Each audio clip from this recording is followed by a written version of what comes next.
Ladies and gentlemen, welcome to the 12 Talk podcast. We're here for a pre-combine special. This is our prospect watch. We're going to be looking at some fantastic prospects that Mitch has compiled all the information for.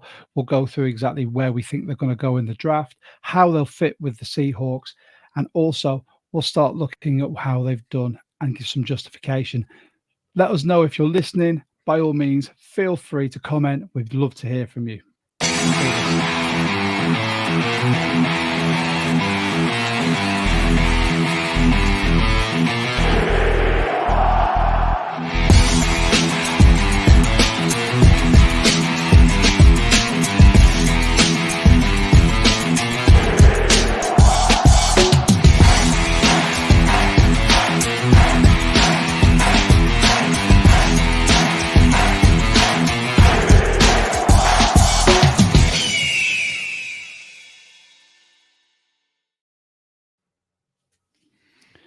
There we go. Just a quick apology. I'm sorry. Usually we do this on a Sunday in the off season, but my internet has been awful. If I cut out, that's because I'm hotspotting from my phone. Adapt and overcome as you will. Thank you, Mitch, my technical master. But hopefully that will all be rectified soon. But anyway, this is possibly Mitch's favorite time of the year. It is all about the draft. It's all about the prospects. The combine is coming up in just under an hour. Mitch, how are you feeling? I'm so excited. It's my Christmas. This period of the year is my Christmas. I've likened myself to Mariah Carey, or being Michael Bublé, defrosted and wheeled out for the draft season. This is my time that I love the most. Super excited now to see what sort of players we're interviewing and keeping a keen eye on, because it'll give us a good idea of what the next era of Seahawks football looks like in terms of its personnel and things. So, man, I'm so hyped. Less than an hour to go. I've got snacks and energy drinks. And honestly, time of work. I booked the week off work for the combine. Yeah, mate, so excited. Really hyped for this. So can't wait. I'm going to change your name in Discord to Mitch Draft Goblin. You only come out out your cave for this. I'm really excited. Sure. I mean, we've been doing and we've seen all over social media so many mock drafts, and I try and meet you with a sense of trepidation because we don't know what's going to happen in free agency, who we're going to be looking at more than others. But the list you've compiled, there's a lot of really interesting prospects there, and whether they come to us or they go elsewhere in the league, I think this is something that we need to address. I mean, I'm now going to have to rethink my draft strategy on a lot of my mock drafts, purely down to who you've mentioned on this and where I could possibly get them, and other people might be doing the same. With that, well, I was going to say, in regards to the names I have popped on here, a lot of these guys are players of positional need at positions where we're picking as well. So I think they're players who will be available and will, they'll be the kind of players that you see available when we're about to pick, and they'll be on the tip of your tongue when you say, oh, well, we could take this guy or that guy. There's going to be decisions about some of these guys, and we very well could take, one or two of these. I think genuinely could be taking some of these. So. Yeah, we'll have to see how you do on your predictions for this season, because last season you were actually you got two. I mean, there was three I talked about extensively as possibilities. One I said we'd definitely take. I think I'd called quite a lot of it. Oluwatimi was on my list, and Mike Morris as well, and Cam Young as well was another one we talked extensively about. So yeah, those three were definitely on my list. Weirdly, two Michigan players, and that was before we had the real Michigan connection like we have now. So this is going to be an interesting one. I think I got one, which was a UDFA, which I think was Austin Falau, I think it was. Yeah, you did. Yeah, you called that for sure. I was ringing the bell for him because his college production looked fantastic.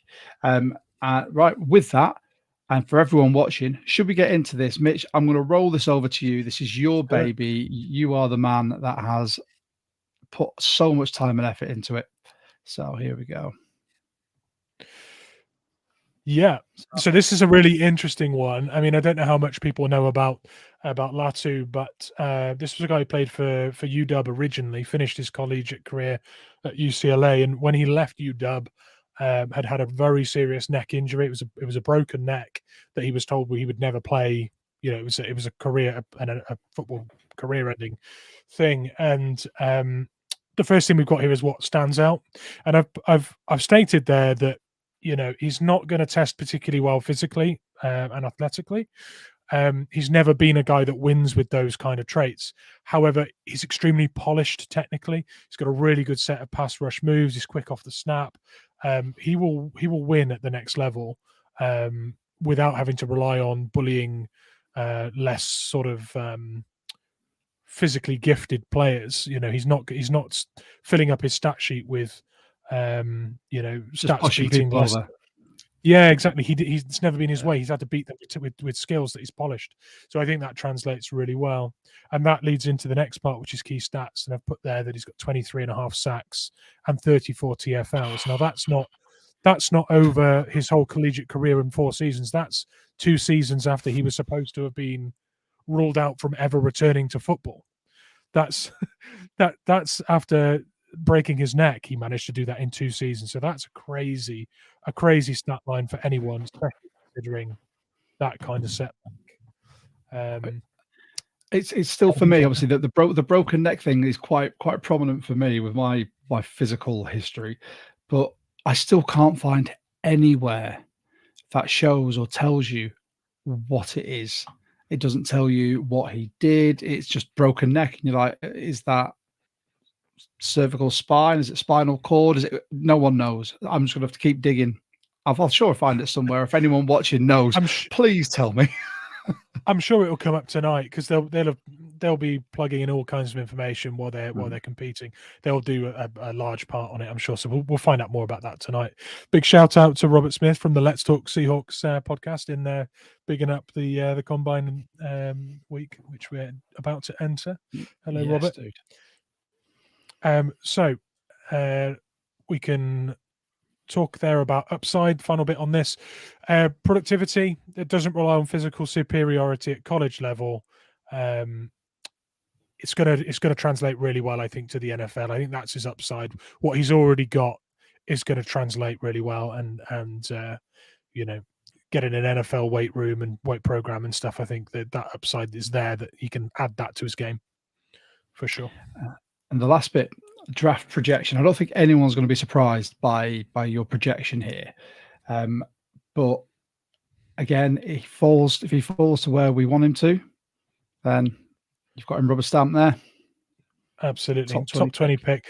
Could go a lot higher than that, depending on how the results come back from doctors poking and prodding him this week, I think, at the Combine. But certainly a top 20 pick. That feels pretty safe. Yeah, I think that's going to be the overriding factor for a lot of people. I mean, you look at the reason DK fell was because he had a broken neck as well, and it's a lot to take on in a contact sport. It's going to take one awkward fall, hit, and he's out. You've spent a first round pick on someone who may not potentially play anymore. So I like it. I mean, I've watched quite a bit of his college tape. I'm very fortunate to have you feeding me a lot of it. So I've seen a lot of stuff. And like you said, the technical ability, it's not just him bull rushing people there. I think he's got a fantastic swim move, and it's his feet placement as well. He uses his feet so well to gain an outside leverage to get around someone. So I'm all about this one. Click onto the next one for you, mate. Love this guy. Yeah, this is a cool one. Cooper DeJean is a really, really versatile player, and what stands out for him, they're absolutely everything. It's one of the most rounded skill sets you'll find of any prospect. You could put him at outside corner, you could put him in the nickel, you could put him at safety. He's going to be superb for you. The ball skills are there, the tackling security is there, working coverage is there. Just the way he mirrors underneath when he's tracking as well. Unbelievable player.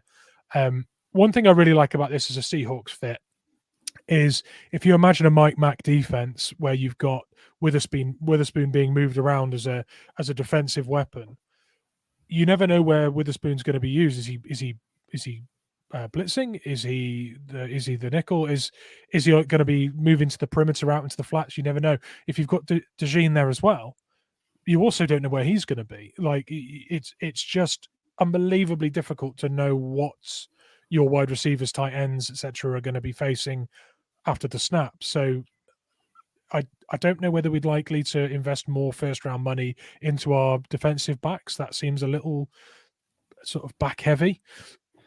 But I love the idea of how well you could disguise packages with those two in there. So that's one thing I like about Tashin, for sure. Well, there was a conversation, wasn't there, that you were having with a gentleman called Art on Twitter about the positional versatility and the fact that Mike Mack is going to want his Kyle Hamilton. Yeah, and that's true. This that was today, I think. It was. I was watching with great interest. It's one of those I stayed out of, but I think someone like this, I think is a perfect way to have that sort of Kyle Hamilton role, so he can play at the line of scrimmage. He can play as essentially a linebacker. He can play deep coverage. He can come in on a blitz. I mean, his stats speak for himself. Two interceptions, 5 passes defense this season. But 7 in the past 2 years. I think he's definitely one to watch. Absolutely, yeah. And his stats across the last couple of years have really sort of exploded. He's really filled out the stat sheet. He's got all the tape in the world. No matter where you'd want to put him in your own system, wherever you see him fitting, there'll be some tape for it because of how much he's been moved around. So I think teams will be quite high. As Robert pointed out there in the chat, not expected to do some of the drills. I think physical testing is about all he's doing. But yeah, like Robert says, physical freak. So he's probably not wanting to do, a slightly slow drill somewhere else that hurts his stock. He can just go out there with the tape he's got, flaunt the physical traits, and not harm himself at all. So that makes sense from his perspective. And then upside, positional fluidity, a dream combo with Spoon, as I addressed early on in that slide. So what's my projection, Josh? Pretty sure I know as I put it in there myself. We got another top 20 there. I think that's pretty safe. Next slide. Here comes a big boy. Someone who we see a lot of people drafting him at 16 on Seahawks mock drafts. And again, This is one that I am more than happy with, but again, I want to see how free agency shakes out, because if we retain Big Cat, we've still then got Jaron Reed. You're going to have your Mike Morris is coming back. There's positions, that group is going to be there or thereabouts, and I think Mike Morris, if he's back fully from injury, I think he's going to have a big part in Mike Mack's D. Yeah, I think so. I do think we're going to see John Schneider go best player available again this year, and Brock Bowers, Jazon Newton, players like that, if they just happen to be there at 16, if he's true to the BPA strategy, I can't see, unless there's huge character concerns, I can't see us turning our noses up at a player like Jazon Newton. And I've put there in the what stands out, part of that is living in the backfield. If you've watched Jazon Newton for any period of time in college football, he just seems to always get there, and it's madness. And if you think about what a Mike Mack defense looks like, you're trying to rush 4 a lot of the time and have extra versatile players in the back, on your end. This is a guy that's going to get there. So that's a brilliant, a guy that's got a knack of just always beating his man or double teams is superb for that kind of thing. And if you look at the stats, 18 sacks, nearly 28 tackles for loss. Ridiculous. College career. It's productive, seriously productive. It's an absolute madness. And then upside, I put excellent scheme fit, good versatility as you can play tackle or end for us, or 3-tech in a 3 front.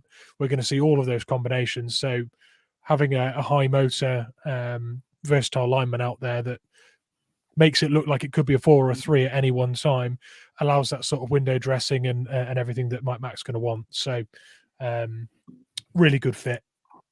And I'm just waiting for all the Jalen Carter comps for him. So I don't know if he's quite Jalen Carter, but is the best one in the draft class by many big boards, and I reckon someone's going to mention it. But yeah, rubber stamp top 20 again. There we go. Right, and then There we go. There we go. Beautiful. Okay, so Fuaga's an interesting one here, and I think a lot of people project him to slide inside to guard at the next level, depending a bit on the system. But genuinely, I think a lot of people are going to use him on the interior, and that's exactly where I'd see him playing. If we were to take Fuaga at 16, or after a small trade back, if he was still there, I could see him being brilliant cover for Lucas, and I could see him being excellent on the inside of Charles Cross at left guard. It's a brilliant fit. He's a real competitor, extremely strong in the run game. Needs to add a bit of savvy in the pass game, but that comes, and that's quite common with guards at college level transitioning to the NFL. They need to usually polish up some pass pro. But he's an extremely good competitor, and I love watching how aggressive he is.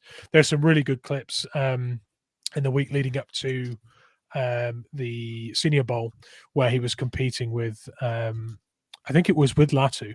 They had like a series of clips that went sort of semi-viral where Fuaga would dominate him forth, wasn't it? Yeah, it was Fuaga doing Latu, and then Latu would get a number over Fuaga, and they made each other look silly repeatedly. But it was two highly technical players showcasing their skill sets, which I love to see. So Fuaga's a really cool option there to play left guard for us.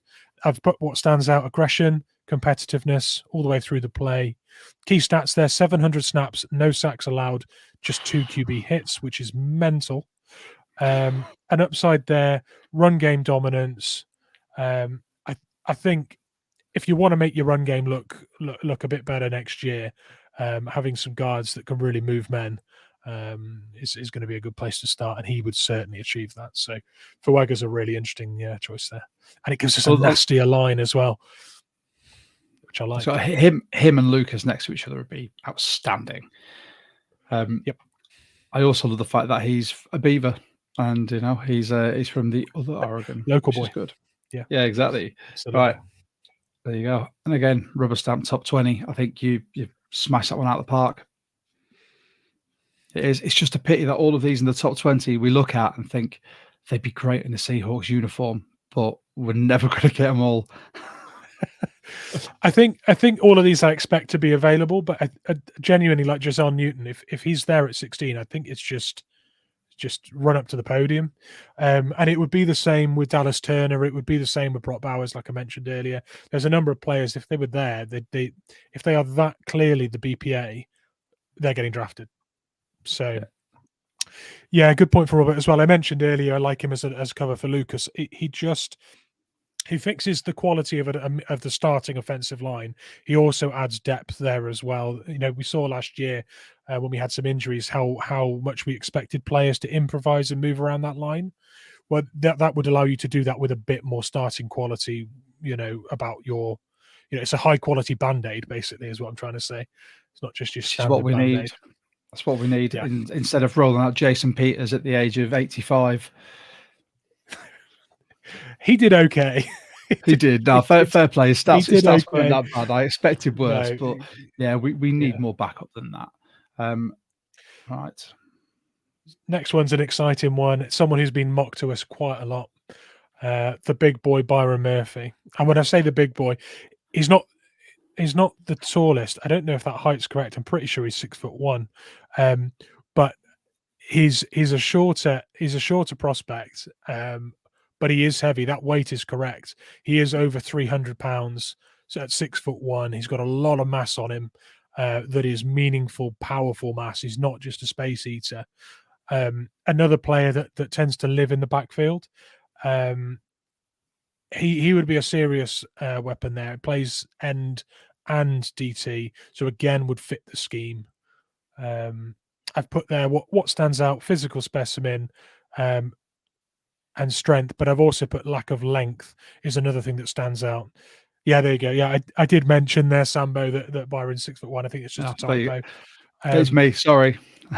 But at least I spotted it. It shows I'm not just reading it off a sheet. So the lack of length does stand out, but his power really does still get him home. So he's a player that's overcome the challenges in front of him without that physical skill set like Latu. He's had to be powerful and technical in order to get to being a first round projection. And then the key stats there: lots of TFLs and lots of sacks. I think it's 15 or 16 TFLs, 8 sacks, 29 tackles, 13 of them solo, 5 sacks just in 2023. Upside, you've got versatility along the D line, fits multiple schemes. I think a lot of teams will see him as a fit to their system. So any thought there on Byron Murphy? What would you feel about it? You've already said about taking a D lineman. You maybe depends a lot on free agency, but yeah, and Robert said this. I think a lot of people are in the same sort of mindset with it. I think it's going to depend on free agency, and it's a matter of getting, like I said, best player available, but it needs to be the best player in a position of need. If we have a stacked D line, I don't see us taking someone that high. Especially, like I said, if we get Williams back, I think he's going to cover up a lot of those areas. I say I like him. I watched quite a bit of his tape earlier today whilst I was doing this, which is also a reason, may I just state there, just to cover my tracks here. If anything's wrong on this is what happens when you do your own graphics and don't just use a website to go off him. That was me taking information and trying to plug it in myself. So your graphics look great, everyone. And I love that you laid a trap there for me to prove that I'm, not just reading blindly off your slides. That's why I did it. Really, it's why I did it. Really, just checking you're on the ball, Mitch. And we have him down. Glad I passed. And there you go. We got a late first round grade on Byron Murphy. I do think he's somewhere between 20 and 32. I don't think he slides out the first round. Honestly, I think he's too talented. So I don't think I've seen many actual mocks that have got him sliding out the first. So I'm with you on that one. And then we've got this man. There we go. This is a fun one. This is fun. Anyone that watched the Longhorns this year, saw some strange glitches in the Matrix where they saw a 360-pound nose tackle playing tight end. If there's a guy, if there's a stereotypical body type that you could see playing both sides of the ball, you're thinking safety that's maybe playing wide receiver, or someone who's got good ball skills going both sides of the ball. You're not looking at the nose tackle and going, that's a versatile guy, a top athlete, he can play tight end in my system. But Robert's right. Robert just saying there that big man can move, and he certainly can. He was used a lot as a run blocking aid. I think they probably put him out there just to aid the run game initially, but then occasionally chucked him the ball anyway. He was out there listed as a tight end. He was an eligible receiver, and I think it was two or three touchdowns he had last year as a nose tackle, subbing in as a tight end. So that is a real standout for T'Vondre Sweat. But when I've actually written down the true standout, it's just gigantic human being, 6'4", 362, space-eating nose tackle, can also play DT. And I think that's key from a Seahawks angle, because I mentioned earlier that some of our looks, we might have 7 players up at the defensive line, but actually when come the snap, there's only going to be 3 or 4 still there, or 4 or 5 maybe, still there. Whether that's a 3, it turns out to be a 3-4, or whether it's a 4, he's either going to be a defensive tackle or a nose tackle. So it has to be believable that he could be either. Otherwise, you don't sell, the bluff. So any nose tackle that is out on the field for us doing that role needs to be the center of a 3, or needs to be alongside another DT, stuffing the run in tandem with another DT. So he can do that. He's shown that. The motor's there. I mean, damn, if you can play both sides of the ball, you're clearly very fit, which is weird because he's 362.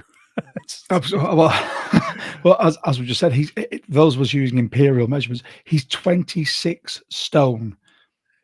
Yeah, 20. It's mad. For reference, last time I weighed myself, I was 17, and I'm not a small human being. By way of amateur rugby, I'm around about normal for my position. That is ridiculous. He's eaten enormous. Over half of one of me. It's just silly. Absolutely. Any other questions, by the way, that are coming through on X, on YouTube, or on Facebook? we'll try and address them towards the end, but we're going to try and look at the prospects for now, and then we'll look at, because we've got some coming in. So it's draft projection. We can save those.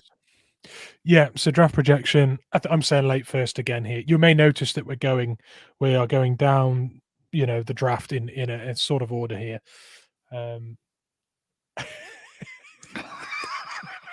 Yeah, Robert, I think you're probably wincing and just bracing for the hit. I don't think that ends well for anyone there. That's just pure hope, isn't it? And the next guy, this is one of my favorites.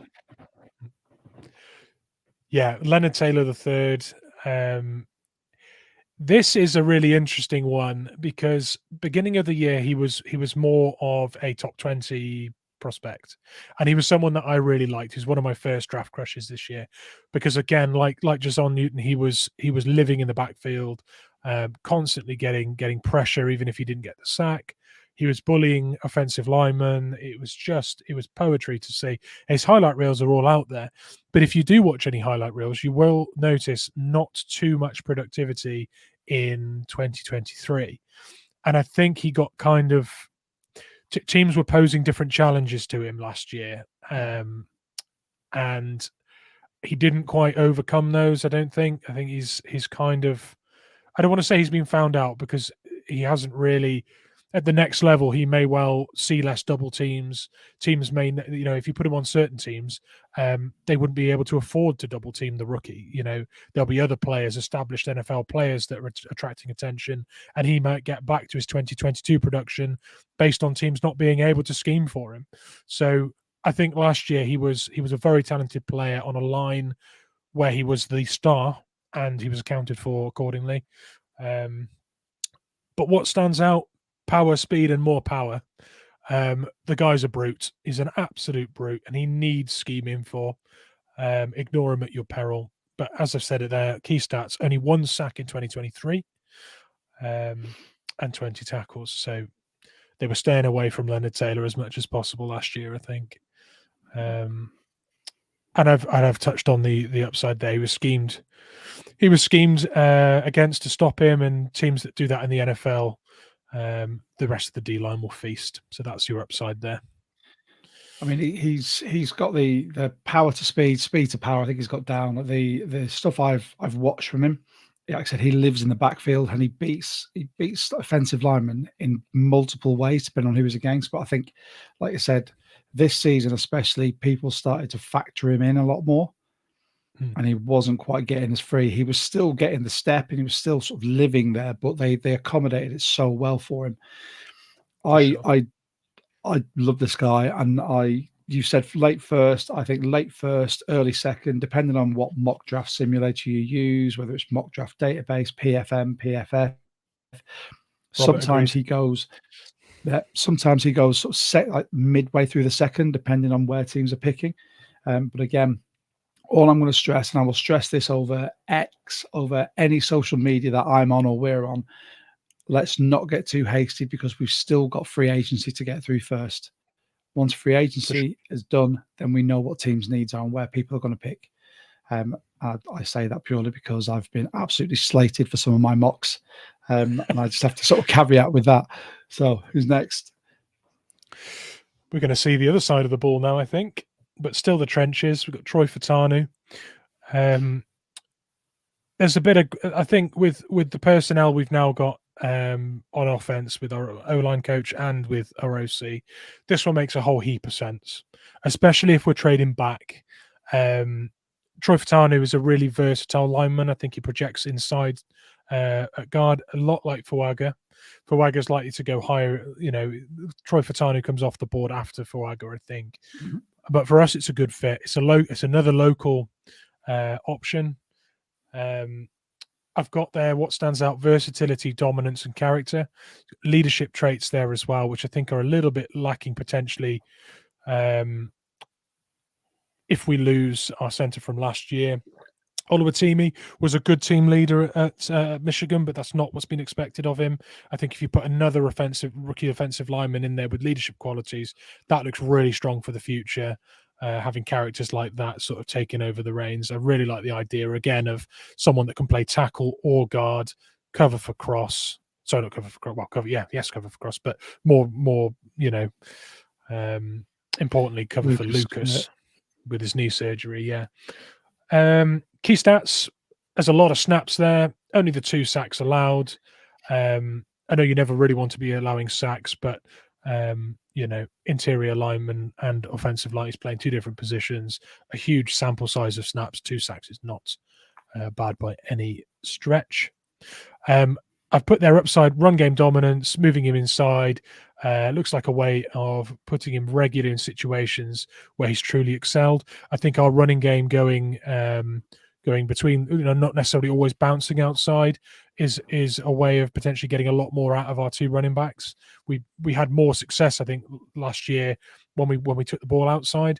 I'd really like to see us have sort of dynamism to attack in all different ways, be less predictable, see Ken blown up less because we're doing something that's slightly anticipated. I think Troy Fatanu can add that. Any thoughts there on Fatanu?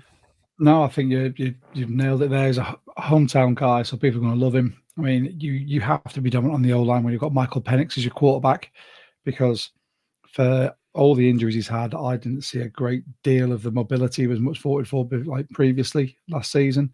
And also, you don't want an O-line like wet paper that is just going to get him injured all the time.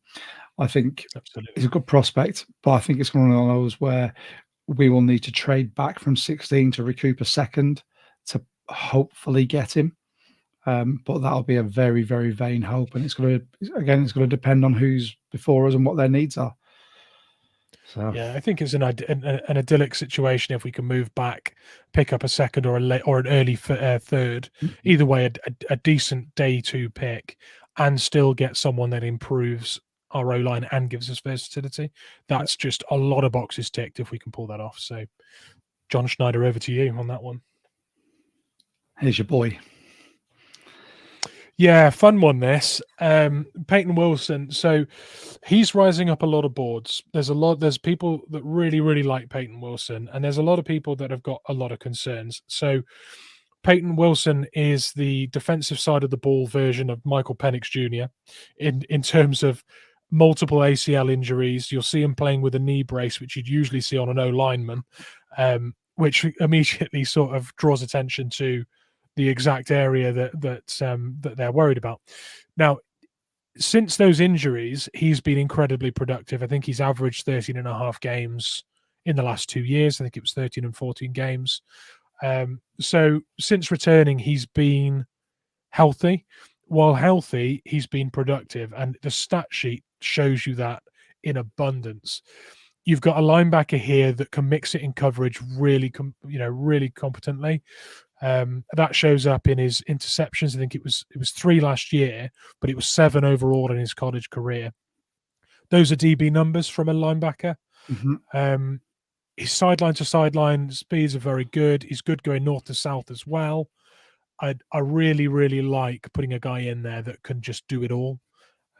We haven't really had that for a while. Jordan Brooks and Bobby Wagner are very north-south. They're not east-west guys. We've not had that really at a good level since we had KJ Wright.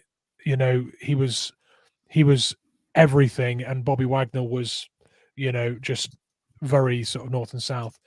This is a guy that can provide us with that, I think, and a lot of teams see him as a really good scheme fit. There's just a lot of questions about those injuries.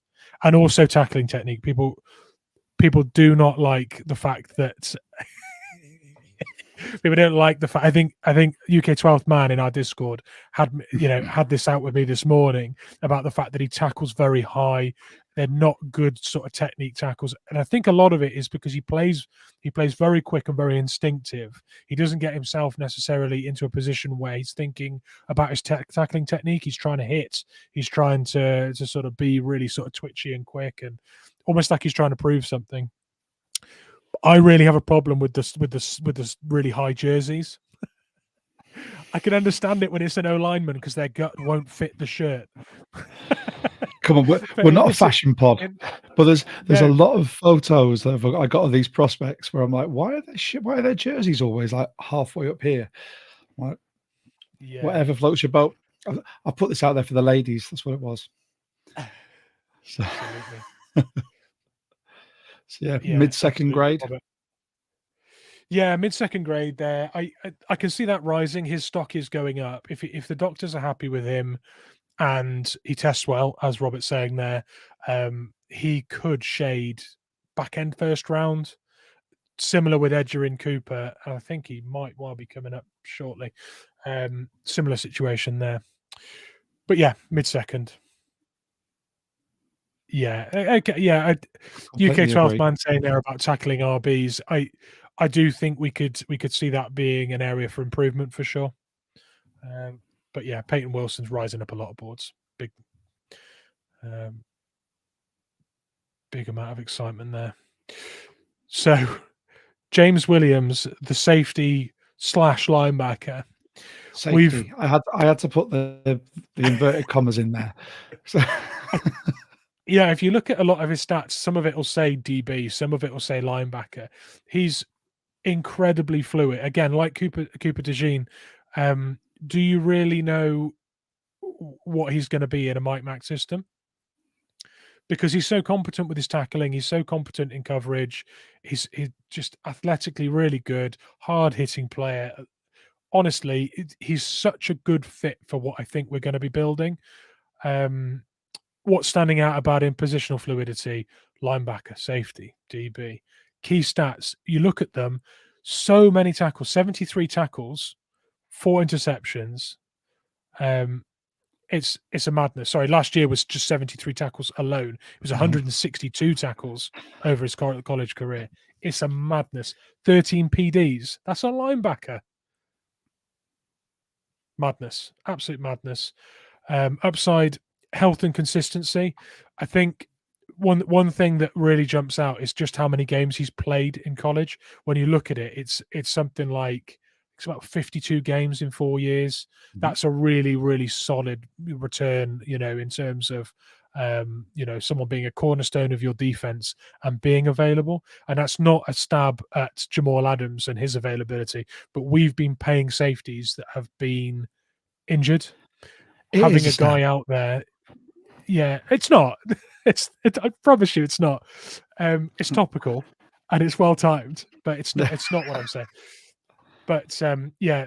Also, there's that thing about him shining in coverage. Jamal Adams, not so much. But yeah, Cam Chancellor size 6'3", 213 pounds. There is some of that in there. Yeah. Mid-second round grade on there. Here he is. Now, this man, before you got in, I was all hyped about him, and then I'm pretty sure you'll tell us all about sort of what happened. But his draft stock has started going down a little bit, hasn't it? It's up and down. He recently, actually, I was watching a show with Field Yates and Mel Kiper before we came on air, and they'd actually had Edgerrin Cooper shading the first round. I think he was taken by the Dallas Cowboys at 20. I want to say 24. I think they're picking 24. They had him go in there, and that for me was really interesting. He's definitely for me a day 2 player and an early day 2 player at that. The reason why his draft stock had dropped off a little bit was to do with him pulling out of the Senior Bowl, and when asked about it, saying, "Go watch my tape. I don't need to do this." And that sounds incredibly arrogant, but actually, when you look at it, there were plenty of people that pulled out for exactly the reasons he said. They just didn't say it like that. And I think there's a little bit of media training needed there. Yeah, it was a delivery. It was definitely delivery, because if you'd gone, look at my tape, I want to save myself for, the combine and putting my best foot forward there. But instead he went, I don't need to do this. Look at my tape. Like, oh, mate. No. But what annoys me about it with him is that in reality, he's going to the Senior Bowl. He's currently projected as a second-round player. There isn't a standout first-round linebacker this year in terms of interior linebacker, right?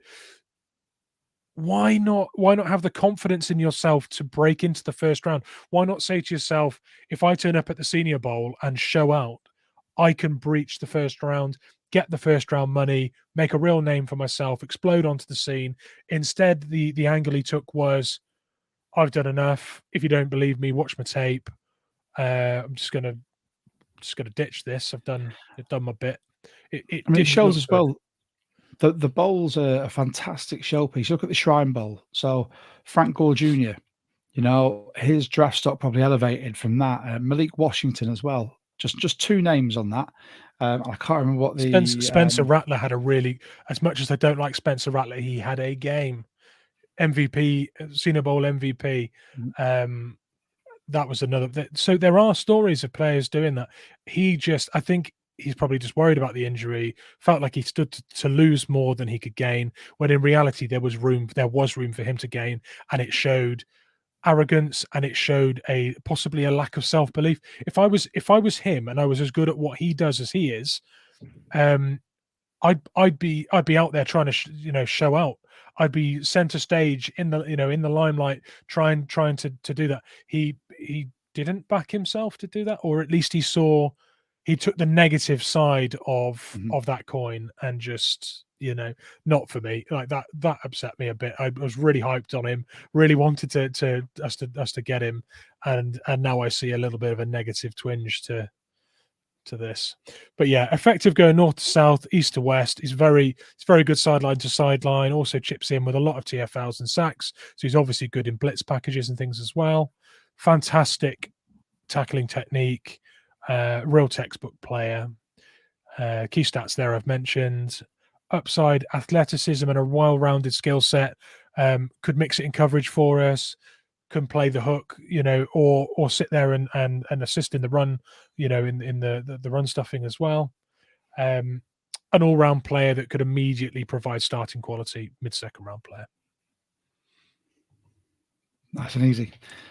Here we go. Here's the man whose dad liked your tweet. Yeah, Cooper Beebe. Here we go. So I tweeted out a mock draft this week where we took Cooper Beebe in a second round pick after a trade back, and for the first half an hour that it was dangled out there on X, the only person that actually liked the tweet and liked my mock was Cooper Beebe's dad, Tom Beebe. What an endorsement! So yeah, so his dad liked it, and he knows him better than anyone, so it must have been a good mock. So what stands out with Cooper Beebe, right? You've got a real big body, well-developed run game interior lineman here. Extremely versatile. He's played tackle and guard. I believe he's taken snaps at center as well, not for a prolonged period of time. He's dominant in the run game, hard to move, really good anchor, and also known to be a leader in that locker room as well. So that for me ticks an awful lot of boxes. Definitely ticks some John Schneider boxes there with the character uptick as well. Key stats: it's 870 snaps, 8 quarterback carries, 1 sack, no QB hits from left guard position. That's really good for a guy that they're moving around to not be culpable for a huge amount of damage. Is really good.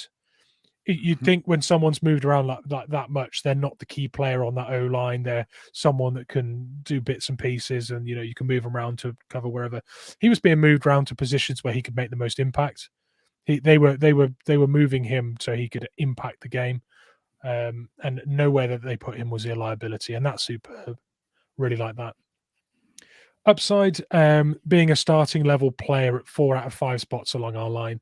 I think anywhere where you put him, he's of starting quality. I don't think he's an improvement at either tackle spot, but he's certainly a willing and capable deputy. And anywhere we put him at guard, I think he's an improvement, and it improves that line. So as well, when you look at Deal, who might, if he doesn't re-sign, we need a left guard. So mid-second for him. There you go. Tom Beebe will like that one. Hope he's watching. So this is a topical one today. Junior Colson. So Junior Colson was interviewed today at the Combine, and he'd said that he'd just come out of a formal interview with John Schneider and the scouts. So we know already that there is solid interest in Junior Colson's skill set. I really like this player for similar reasons to Edgerrin Cooper. He's very good sideline to sideline.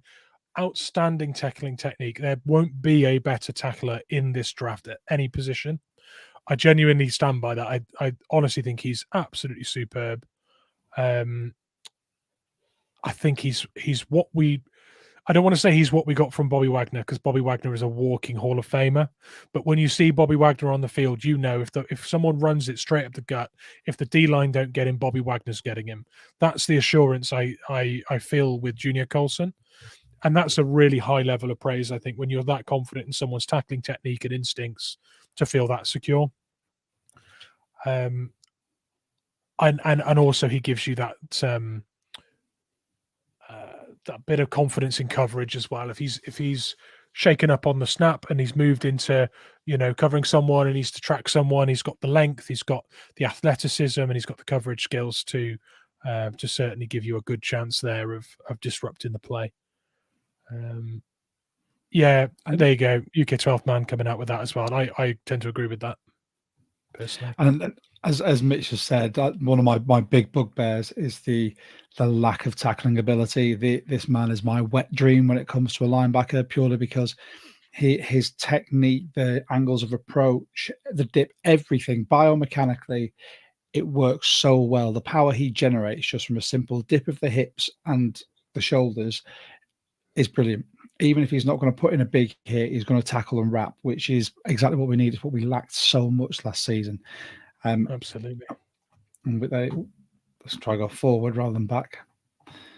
There we go. Day 2 prospect. And if we can get him, I will be over the moon. I'm pretty sure Mike Mack will be as well. Absolutely. I agree. I think it's a godsend if we can pick up someone like that. So Tatum Bethune is a fun one. A lot of people have got him projected as an undrafted free agent or a round 7 player. But Tatum Bethune is wildly productive for the Seminoles. The amount of tackles and the amount of film that's out there of him doing really good stuff is there for everyone to see. He feels a little one-dimensional to some people. When you think about the reasons that Bobby Wagner won't be back this year, potentially, limitations in coverage or limitations in other areas now at his age, those sorts of things are slightly lacking from Tatum Bethune's game. If he has a good combine and he shows upside with his athleticism, he goes from potentially undrafted to round 6, in my opinion. I think Tatum Bethune could be a absolutely outstanding undrafted pickup for us if he doesn't get drafted. And if we took him in the 6th or the 7th after some good testing, I wouldn't be upset at all. I think he's a superb player. In fact, I made a little video of Tatum Bethune. I think I've shown you, haven't I, Josh? And it's just his big moments, because he's got such a good highlight reel. Really entertaining player. So yeah, intelligent player. And there you go. That's my take on Tatum Bethune. Day 3 pick, yeah.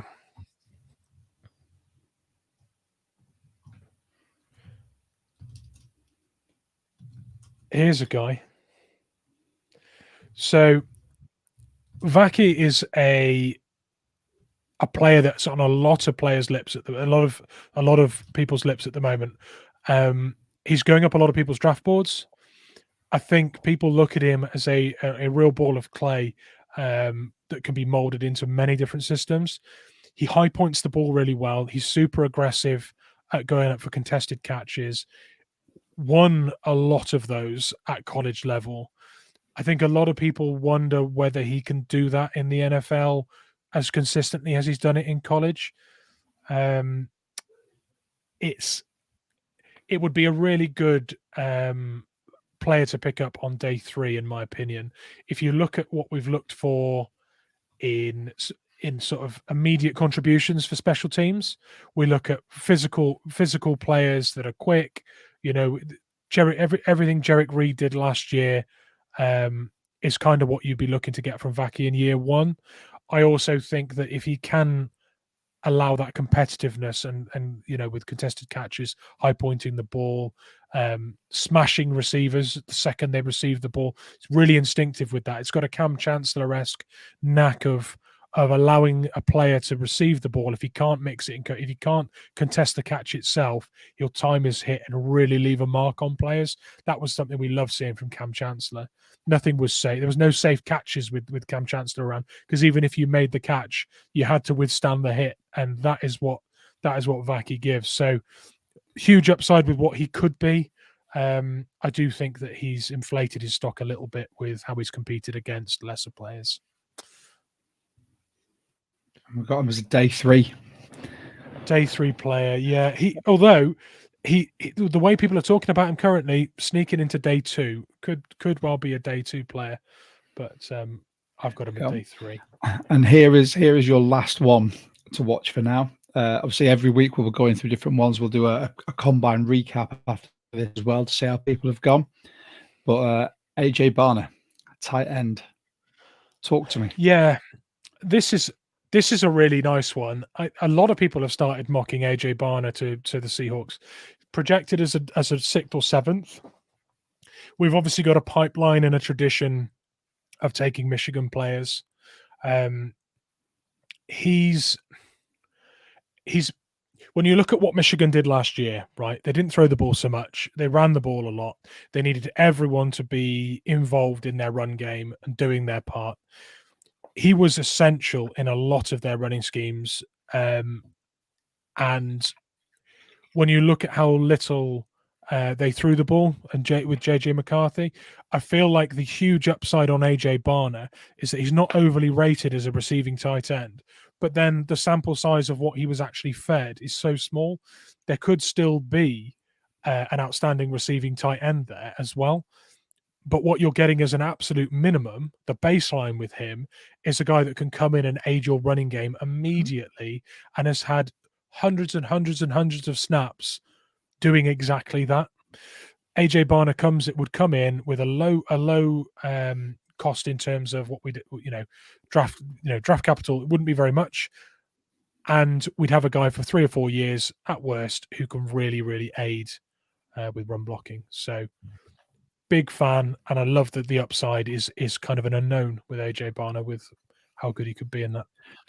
What I loved when you sent me the notes to put on this was key stats, see running back productivity for the Wolverines. Basically, it was like that is it.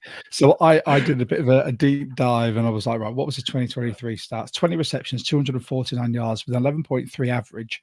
The touchdowns may not have been there, but like as we all know, Michigan weren't a throwing football team last season. That's still a first down for every single reception, which is exactly the productivity you want from a tight end, especially if it's going to be a late round tight end, predominantly used for blocking. If you can get him out to the flat, so you can get him on a really shallow ball, and he can get you that first down, that's perfect. That's exactly what we want. Just keep moving the sticks. And then we've got him there, day 3. Yeah. I really like that. I really like that pick for us. I think we could well take 2 tight ends, and if we are, one of them will be your receiving tight end, one will be someone to aid the run game, and that he just makes so much sense. Yeah, I'm completely with you. I think you smashed that out of the park. I mean, we've got, before we go on our Discord and we do the live watch party of the combine, which Mitch and I will both be on. I'll be on there once I've done a couple of jobs around the house. But we'll be watching that. Feel free to join us. If you don't know what our Discord link is, we'll pop it on our X. By all means, just come join in, have a chat. It's a growing community now with some fantastic people in there. Robert's in there, UK 12 Man's in there as well. So thank you everyone for watching. I'm just going to go through some of these comments here as well. So obviously Robert's put in there, I love a true inline tight end. Receiving on the tight ends are just slow wide receivers. True. That's why I think Bobo's final form is going to be that of a tight end. We've also got receiving on the tight ends, just heavy. Thank you. There you go. See, I didn't even read your comment to start with. He's not. Obviously, UK 12 Man's always come in. He's also come in with the Vaki, and I think everyone is sort of on that boat now. We did get one question, which we'll get to now. So this is from Scott Anderson over on X. Do you believe Gino's new deal is so he'll be more appealing for a potential trade this offseason?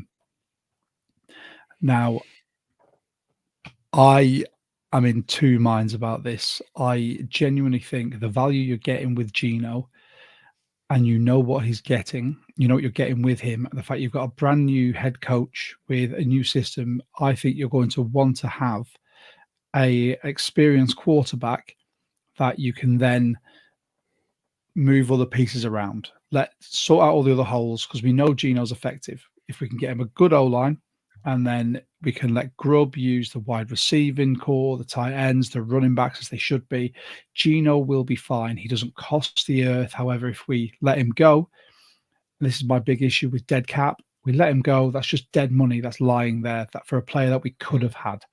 So I personally think that we should keep Gino. Whether we do or not, who knows what's going to happen, but that's my feeling would be to keep Gino. Mitch? Well, I think now that we've converted some money there. If we trade him, we've got 27 million of dead cap. So yes, if you're trying to convert some of this year's cap into slightly more capital in the draft, that's the only thing I can think you'd do it for.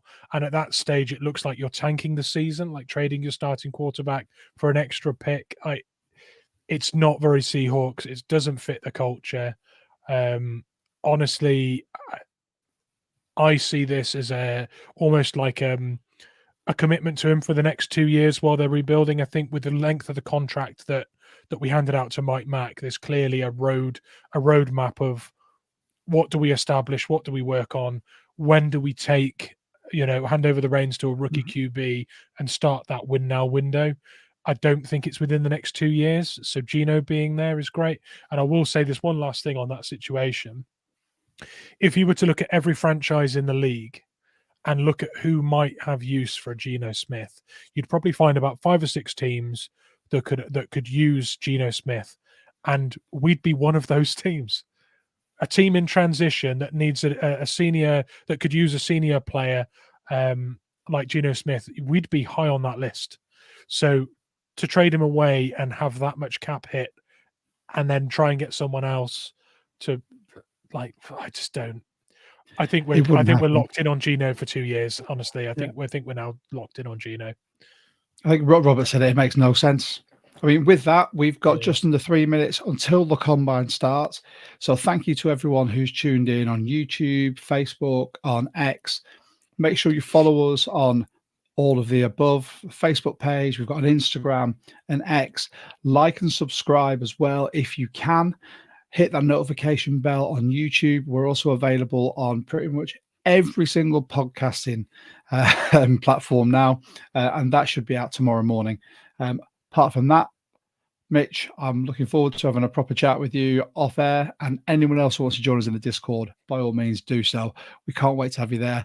Let's get into some combine. Oh, love it. Nice one. And let's finish with a Go Hawks. Go Hawks.